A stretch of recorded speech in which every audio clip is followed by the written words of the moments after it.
ये एक करीबी खानदानी मामला है। हुदैबिया पेपर मिल के मामले में जब आप डायरेक्टर्स और शेयर होल्डर्स पर नजर डालें तो ये सिर्फ पूरा शरीफ खानदान, करीबी खूनी रिश्तेदार और चंद कजन्स हैं जिनका जिक्र डायरेक्टर्स के तौर पर भी किया जाता है। रमजान शुगर मिल की शेयर होल्डिंग पर नजर डालें तो आपको अंदाजा होता है कि उसे चीफ एग्जीक्यूटिव ऑफिसर जनाब हमजा शहबाज चला रहे हैं। शहबाज शरीफ नवाज शरीफ के छोटे भाई हैं। वो पंजाब असेंबली के रहनुमा थे जबकि उनके भाई वजीर आजम थे। उन पर शरीफ खानदान की मलकियत वाली कंपनी रमजान शुगर मिल के जरिए 10 करोड़ डॉलर की मनी लॉन्ड्रिंग का इल्जाम है। उन कम तनख्वाह वाले मुलाजमीन के नाम पर अकाउंट खोले गए जो मत में नहीं आते। इन अकाउंट्स में पैसे जमा होते थे और आखिरकार वो हमजा, शहबाज शरीफ, सुलेमान, शहबाज शरीफ और खुद शहबाज शरीफ के अकाउंट्स में जमा हो जाते थे। दरअसल ये फाइलें जो आप यहाँ देखते हैं, इसमें नाम दिए जाते हैं, ये बैंकिंग दस्तावेजात देते हैं, चालान देते हैं, वो सब कुछ जो उन तमाम बैंकिंग रिकॉर्ड्स में दर्ज है, कम उजरत वाले मुलाजमीन के नाम देते हैं। यहाँ एक मिसाल है, आप उसे देखें जनाब मसूद अनवर, वो उसे जनाब शहबाज शरीफ के नाम पर जमा करा रहे हैं। ये 1.6 मिलियन रुपए है। ये रकम हबीब बैंक ऑफ पाकिस्तान में 26 अप्रैल 2017 को जमा कराई गई थी जब शहबाज शरीफ वजीर आला थे। ये 13 मई 2016 को मियां मोहम्मद शहबाज शरीफ के नाम पर 6 लाख रुपए की एक और रकम है। जनाब मसूद अनवर के अकाउंट में 52,451 रुपए जमा कराए गए। 1 करोड़ रुपए और 90 लाख रुपए मसूद अनवर ने मिस्टर शहबाज शरीफ के अकाउंट में जमा करवाए। अब आप पूछ सकते हैं कि मसूद अनवर कौन है? वफाकी तहकीकाती इदारे FIA की जानिब से की जाने वाली इस तहकीकात के मुताबिक मसूद अनवर थे शरीफ खानदान का निचले दर्जे का मुलाजिम। आपके अपने खानदान का रुकन वजीर खजाना है और आपका दूसरा भाई वजीर आजम है। लिहाजा इस वक्त पूरी बैंकिंग चीन उनकी सहूलत के लिए मौजूद थी और मैं तहकीकात में शामिल एक जराये से बात कर रहा था।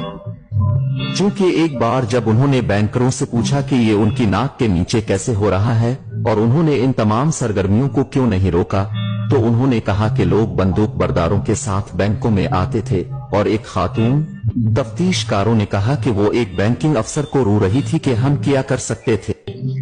बैंक मैनेजर्स को बैंक के आला ओहदेदारों का फोन आता था। बैंक खुद शरीफ खानदान की करप्शन पर पर्दा डालने के इस गठजोड़ का हिस्सा थे। नाम निहाद पनामा पेपर्स में मनी लॉन्ड्रिंग और टैक्स चोरी के इल्जामात हैं।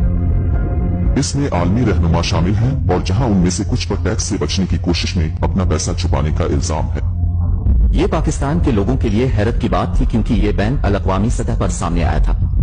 इसकी साख बहुत ज्यादा थी क्योंकि इससे पहले कई सालों से शरीफ खानदान इस खबर को इस्तेमाल करता रहा है कि उनके खिलाफ ये तमाम इल्जामात सियासी मुहर्रिकात पर मबनी है। पनामा पेपर्स में नवाज शरीफ के 3 बच्चों के नाम हैं। उनका खानदान ऑफशोर अकाउंट्स के जरिए लंदन में जायदादों का मालिक है। नवाज शरीफ की बेटी ने लंदन में जायदाद रखने से इनकार किया है। इसके दस्तावेजात मुबैना तौर पर के हैं और जाहिर करें कि वो जायदादों की ट्रस्टी है, मालिक नहीं।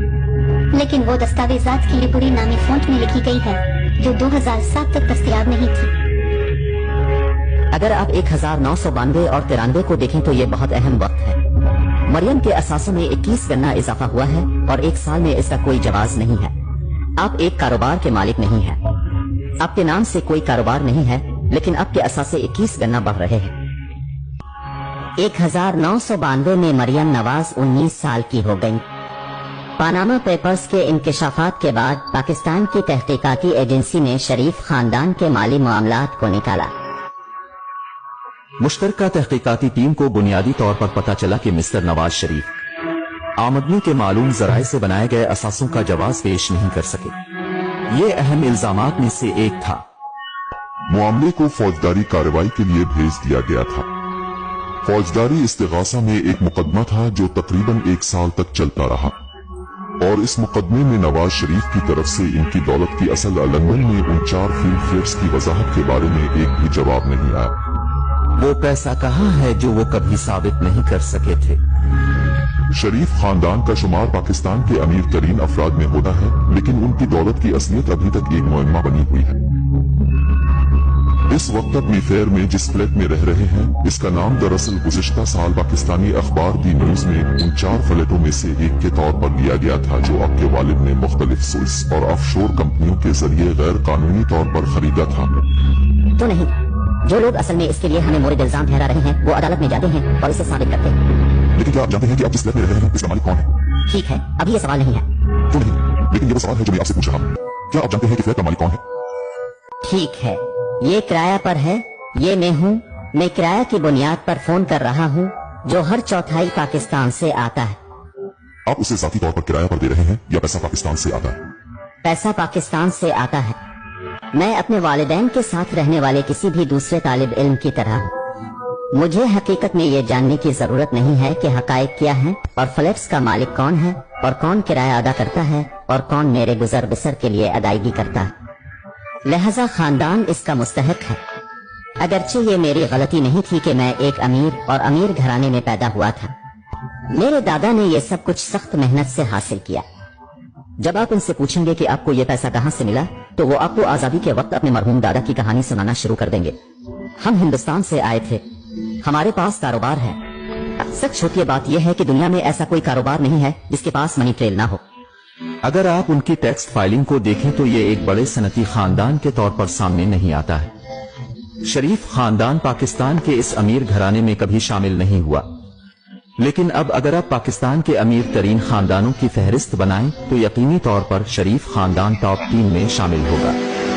हो सकता है कि टॉप 5 में इसलिए शामिल हों कि लक्समबर्ग, बरतानिया, मुत्तहिदा अरब अमारात और सऊदी अरब में उनकी कितनी जायदादें छपी हुई हैं। अमेरिका में मुख्तलिफ बैंक अकाउंट्स में किया है जो मालूम नहीं कि ये 4 अरब डॉलर है या 5 अरब डॉलर, ये मालूम नहीं है। दिसंबर 2018 में पनामा पेपर्स के इंकशाफात के नतीजे में नवाज शरीफ और उनकी बेटी को करप्शन के इल्जामात में 7 साल कैद की सजा सुनाई गई। नवाज शरीफ लंदन में इलाज के लिए जमानत पर हैं और लंदन से पाकिस्तान वापस आने से इनकार कर रहे हैं। नवाज शरीफ का दावा है कि उनका जवाल पाकिस्तानी फौज की साजिश है। We contacted Priti Patel MP, the Home Office Minister, to ask her why Nawaz Sharif, who had overstayed his British visitor visa by 2 years, had not been extradited from Britain. Priti Patel had been eager to deport asylum seekers during her time at the Home Office, yet she took no action against Nawaz Sharif.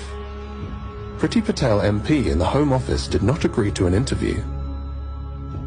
We also contacted the National Crime Agency. We wanted to find out why there had been no meaningful investigation into Nawaz Sharif's assets. The NCA did not agree to speak to us.